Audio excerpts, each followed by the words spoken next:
ସଲୋମନ ଓ Marie ଯେତେବେଳେ ମୋତେ ଓ ଆବିଗେଲକୁ Bible ଶିଖାଇଲେ, ଆମେ ଦୁହେଁ ଖୁବ୍ ଶୀଘ୍ର ଉନ୍ନତି କଲୁ। ପୁଣି ଆମେ ପ୍ରଚାର କରିବାର ଯୋଗ୍ୟ ହେଲୁ ଏବଂ ପରେ ବାପ୍ତିସ୍ମ ନେଲୁ।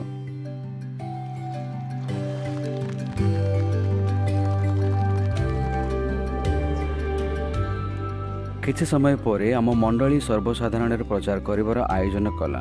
ଆମକୁ ବି ସେଥିରେ ଭାଗ ନେବା ପାଇଁ ଅନୁମତି ମିଳିଲା। ସାରା ପୃଥିବୀରେ ଆମ ଭାଇ ଭଉଣୀମାନେ କରୁଥିବା କାମ ଆମେ ବି କରୁଥିଲୁ। ଏହା ଆମ ପାଇଁ କେତେ ସମ୍ମାନର ବିଷୟ ଥିଲା।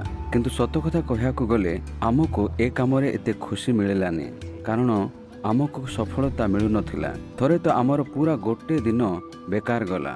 ଆମେ ପରସ୍ପରକୁ କହିଲୁ, ଏପରି ଲାଗୁଛି ଯେ ଯେହୋବା ଆଜି କାହାରିକୁ ନିଜ ଆଡ଼କୁ ଟାଣିଲେନି।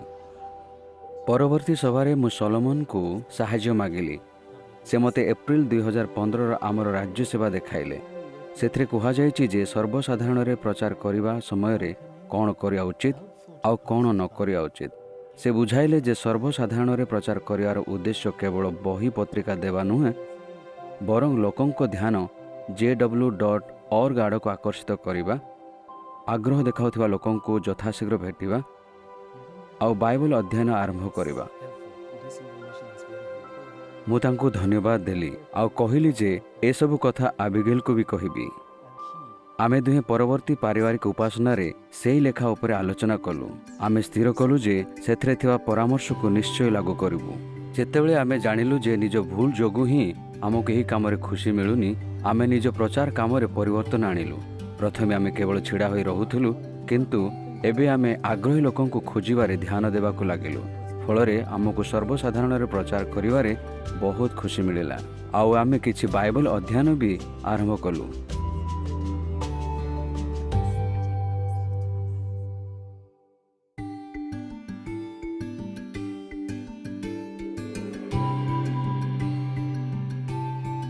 ସାମୁଏଲଙ୍କ ସହ ଦେଖା ହେବାର 15 ବର୍ଷ ବିତିଯାଇଛି।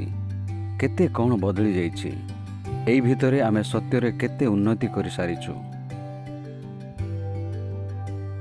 ସାମୁଏଲ ଅନ୍ୟ ଏକ ମଣ୍ଡଳୀରେ ସେବା କରିବା ପାଇଁ ଚାଲି ଯାଇଥିଲେ, କିନ୍ତୁ ଯେତେବେଳେ ସେ ଆମର ନୂଆ ସର୍କିଟ ଅଧ୍ୟକ୍ଷ ହୋଇ ଫେରିଲେ, ତାଙ୍କୁ ପୁଣି ଥରେ ଭେଟି ଆମେ ବହୁତ ଖୁସି ହେଲୁ।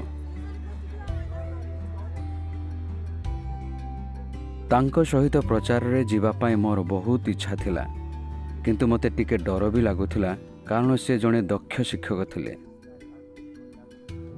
ଅନ୍ୟପକ୍ଷେ ମୁଁ ତ ଲୋକଙ୍କର ଟିକେ ଆଗ୍ରହ ବି ବଢ଼ାଇ ପାରୁନଥିଲି। ମୁଁ ତାଙ୍କୁ ଗୋଟିଏ ପୁନଃ ସାକ୍ଷାତରେ ନେଇଗଲି। ଆଇଜାକକୁ ମୁଁ ଜନଭାଷଣ ଶୁଣିବା ପାଇଁ ନିମନ୍ତ୍ରଣ କଲି, କିନ୍ତୁ ସେ ସବୁଥର ଭଳି ଏଥର ବି ବାହାନା କଲା। ତାପରେ ମୁଁ ଗୋଟେ ନୂଆ ପତ୍ରିକା ଦେଲି, ଯାହାକୁ ସେ ସେମିତି ହିଁ ଟେବୁଲରେ ଥୋଇଦେଲା। ସାମୁଏଲ ମୋତେ ପଚାରିଲେ ଯେ ମୁଁ କେବେଠୁ ଆଇଜାକକୁ ଭେଟୁଛି ଆଉ ସେ କେତେଥର ସଭାକୁ ଆସିଛି। ମୁଁ କହିଲି, ଅନେକ ବର୍ଷ ହେଲା ମୁଁ ତା ପାଖକୁ ଯାଉଛି, କିନ୍ତୁ ସେ କେବେ ବି ସଭାକୁ ଆସିନି। ସାମୁଏଲ ପଚାରିଲେ, କ'ଣ ସେ ବାଇବଲ ଅଧ୍ୟୟନ କରିବାକୁ ଚାହୁଁଛି? ତାପରେ ସେ ମୋତେ ପ୍ରେରିତ 13:48 ପଦ ଦେଖାଇଲେ। ଯେତେ ଲୋକ ଅନନ୍ତ ଜୀବନ ନିମନ୍ତେ ନିର୍ବୃତ୍ତ ହୋଇଥିଲେ, ସେମାନେ ବିଶ୍ୱାସ କଲେ। ସେ କୋମଳତାର ସହ ବୁଝାଇଲେ ଯେ ଯେଉଁମାନେ ସତ୍ୟ ପାଇଁ କ୍ଷୁଧିତ ଓ ତୃଷିତ, ସେମାନଙ୍କୁ ଖୋଜିବାରେ ସମୟ ଦେବା ଅଧିକ ଭଲ ହେବ।